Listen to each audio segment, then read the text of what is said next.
What's going on, guys? This is Chandler Smith, and today I'm going to be talking about the things that all new real estate investors need to make sure that they don't do. These are the things that I've learned from years of experience and a lot of failure and mistakes along the way. And so in this video, I'm going to make sure I cover all of the things for new real estate investors that they not only need to avoid, but the things they need to make sure that they do so that they can be successful. If you haven't been to the channel before, make sure that you push that like button and subscribe to the channel. My name's Chandler, and over the last 7 years, I've had the opportunity to invest in over 70 doors of buy and hold real estate. This has helped me to create a huge passive income to get to the point where I now own over $8 million in real estate. So in this video, I'm gonna make sure I hit on all of the things that you need to make sure you don't do as a new real estate investor. And I'm gonna throw out a bunch of tips and tricks that I hope will help you to not only get into investing in real estate, but do it in the right way while avoiding a lot of the mistakes that I made my first time around. If you stick around till the end of the video, I'm going to give you access to the Excel spreadsheet that I use on every one of my deals so that you can know where your numbers are at, where they need to be, so that you can have an awesome start to your investing career. The first big mistake that I see all wannabe real estate investors make is they say, you know what, Chandler, I really want to invest in real estate. I want to get into that first deal. I've got the money, or I'm close to having the money. However, I want to wait until the market dips down. I want to wait until we get hit with a big depression and we're in a place where I can pick up deals for an incredible price. And so I'm just going to hang around. I'm not going to buy anything until the market's super low, and then I'll get into real estate. Now, this mistake is huge because here's the deal. If you're not investing in real estate all the time, you're never going to know when a good dip even is. You're not going to know what a good deal is. You're not going to know anything about your market unless you're actively investing in real estate. So it is so crucial that you find a good deal now by purchasing properties below market value, but you've got to understand you can't wait to buy real estate. You've got to buy real estate and wait. Now, I'm not saying go and buy dumb deals. I'm still saying buy in the wedge, as Meet Kevin would say. And if you don't follow him, you've got to go do it because he's one of the best when it comes to real estate investing. But you've got to buy a property under market value with good cash flow in a good situation, but you cannot wait until the market dips. Because if you wait till the market dips, people that have already been investing in real estate are going to know what the true good deals are, and they're going to be in a much better situation than you. The next big mistake I see new real estate investors make is they say, you know what, Chandler, I've been looking, I'm ready to buy, I have the money, but there are no deals. I'm telling you right now, when it comes to real estate, there is always a deal. And if you're not getting deal flow, that's on you. You've got to connect with more realtors, with more wholesalers. You've got to get out into your market. You've got to drive neighborhoods. You've got to do whatever it takes, whether it's flyering or knocking doors or anything else, to find those deals. Because if you're not finding deals, that's on you, and that's a huge mistake that new investors make. Another crazy mistake I see people make is they'll come to me and say, Chandler, I've got this property. I want you to look at it. It's an incredible deal. Like, this is the best deal ever. And I say, well, what's so good about the deal? Tell me.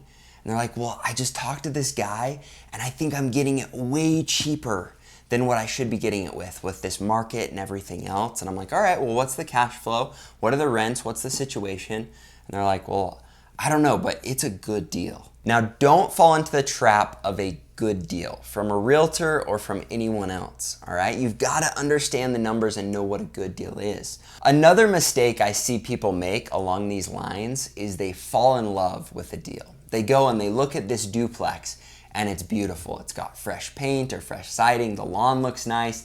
The interior's been remodeled. And they come to me and they say, Chandler, this is incredible. I love it. It's perfect. I want to buy it. And I say, awesome, let's see the numbers. And it's being sold by someone that has it way overvalued. So it looks nice and it's pretty and you're comfortable in there. It might even be a place you'd like to live, but it is way overpriced. So don't fall into the trap of falling in love. A lot of times I'll tell people, don't fall in love, fall in lust with the money. And I know that sounds pretty messed up, but at the end of the day, you've got to make sure that the numbers make sense. That leads into the next mistake that people make, and that's that they think they can stretch the numbers. They look at a property and they say, oh, like, it's not the return that I was set on. However, I could probably make it work, and maybe 5-10 years down the road, rents will be where they need to be for this to be a good investment, but I'm just gonna send it. And what I would tell you is figure out what your criteria are. Maybe your criteria is more or less than what mine is, but whatever it is, figure out what your criteria is and don't bend. Look for a deal in the wedge that meets your criteria. Don't try and stretch the numbers. The next big mistake people make is they don't even know what numbers to look for. So understand the numbers, understand the rents in the area, understand what is a good neighborhood, a bad neighborhood. You've got to figure out your market and the rents and the numbers behind everything before you can be comfortable enough to pull the trigger. So make sure you know the numbers. One of the major mistakes I see first-time investors make is they find a property, the numbers look okay, but then they spend way too much money on renovations. Or they go in and they underestimate what they think renovations will be, and they end up way overspending. And so you've got to make sure that if you're going to renovate, you're not buying turnkey, you've got to know how much renovations are going to be and hit it on the head and make sure that it meets your numbers. On top of these mistakes, I see way too many people buy properties purely for appreciation. Now, in some markets, someone might convince you that's a good idea, but I will hold to the line when I say that you've got to have a strong cash flow.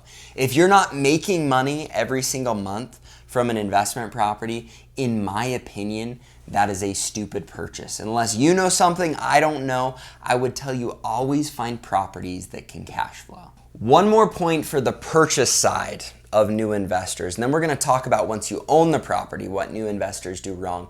But when it comes to the purchase, don't buy trash. I see so many people where they'll go in and they'll say, oh, these numbers look good according to my criteria. If I was buying in an A, B, or even C neighborhood, but they're in a freaking F neighborhood. And I know that doesn't necessarily exist, but they go into just a trash neighborhood with trash tenants, drugs, they're gonna deal with evictions, they're gonna deal with calls with the cops. And so I personally think you've got to stay out of those kinds of neighborhoods, even if the cash flow looks good, because good is not good if you've got a ton of evictions and a ton of other expenses that you're not planning on. So make sure you find an area that you know is a good part of town that you're comfortable with. All right, now we're gonna move over to the part where you now own the property and mistakes that new real estate investors make. But in that transition from finding a property to now owning, there's the whole purchase. And there are a couple helpful hints I wanna give you and things to avoid in that purchase. First off, make sure you've got a great relationship with the title company that you're using and with a loan officer. So you're not getting burned and you know exactly where your costs are coming in when it comes to closing costs. On top of that, please, please, please pay someone to come in and do an inspection on your property. But it's so worth it to blow $500 on an inspector rather than ending up in a situation where you're 10 grand in the hole because of something that you missed. So make sure you get an inspector, make sure that the seller isn't throwing anything under the rug, make sure they're not doing any tricks last minute and you know exactly what's in your purchase and sell agreement, your closing costs. Make sure you've done that inspection. Make sure that you have double, triple, quadruple checked everything with the purchase, so you're not going to be getting hit with any extra expenses. You know that the title's clean on the property. You've double and triple checked all of that stuff so that once you get the property, you're not running into issues. And that includes the situation with the tenants. Make sure you know what their leases are, how much they're going for, how long until they're up, and so you know exactly what you're signing yourself up for. Now, once you own the property, every new investor gets way stressed because they're like, oh no, I've got to get it filled. I don't want to deal with vacancy.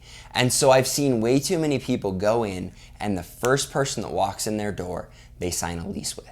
Now here's the deal. You've got tons of time. Even if you take a week, 2 weeks to fill the property, it's going to be okay because it's so much more important to get the right person in there than to get someone in there. And so make sure that you've got a system for doing background checks, for credit checks, for checking on their employment. Make sure you know what your process is so that you get a good tenant into the property. And then once you've got that tenant into the property, don't cut them any slack. Hold to the rents you said you were going to get on this property. Make sure you get a full deposit. Make sure that if they're late on rent, that you go and you fine them. Make sure that if they're not paying the fine and they're not paying the rent, that you evict them. You've got to know what your process is and what you will do if any of these things happens so that you can act quickly and get it fixed immediately so you're not ending up in a messy situation. When it comes to dealing with tenants, if you give an inch, they will take a mile. And a lot of times it's really hard to not get emotional or make it a personal connection with the tenant if you're choosing to manage them on your own. And that's why something I advise all new real estate investors to do is get a good management company. You've got to get all the systems in place before you own the property. Now, I don't want to keep you from buying a property or give you another excuse to not buy a property, but just get your systems in place so that it's smooth sailing once you own it. Now, I've tried to cover all of the big mistakes that new real estate investors make, but just to give you a quick recap, just make sure that you know how to run the numbers and you know what's required to know if it's a good deal in a good area. Once you've done that, make sure you do your due diligence on the property, you know what your closing costs are, and you go through the process correctly so that there aren't any hidden fees or any things that catch you off guard once you finish when purchasing the property. And then make sure that you know your processes and that they are in place with all the systems and processes that you need to get tenants in there that have done the background check and everything else so that you're comfortable with them, they're going to pay their rent, and if crap does hit the fan, you're ready for it because those systems are already in place. Now, I promised if you stayed till the end that I was going to give you an all-access pass to the Excel spreadsheet that I use when it comes to analyzing deals and knowing if they're a good deal to jump on. I've also included a video that shows you how to use this Excel spreadsheet, and you can find both the video and the spreadsheet if you go to www.chandlerdavidsmith.com. And I'll also include a link in the description down below so that you can go, you can check out the website, and you can know how to run the numbers. Now, if you enjoyed the video, please push the like button, subscribe to the channel, and check out all my other videos because my goal is to help you to create a huge passive income for yourself. Thanks so much, guys. Have a great day.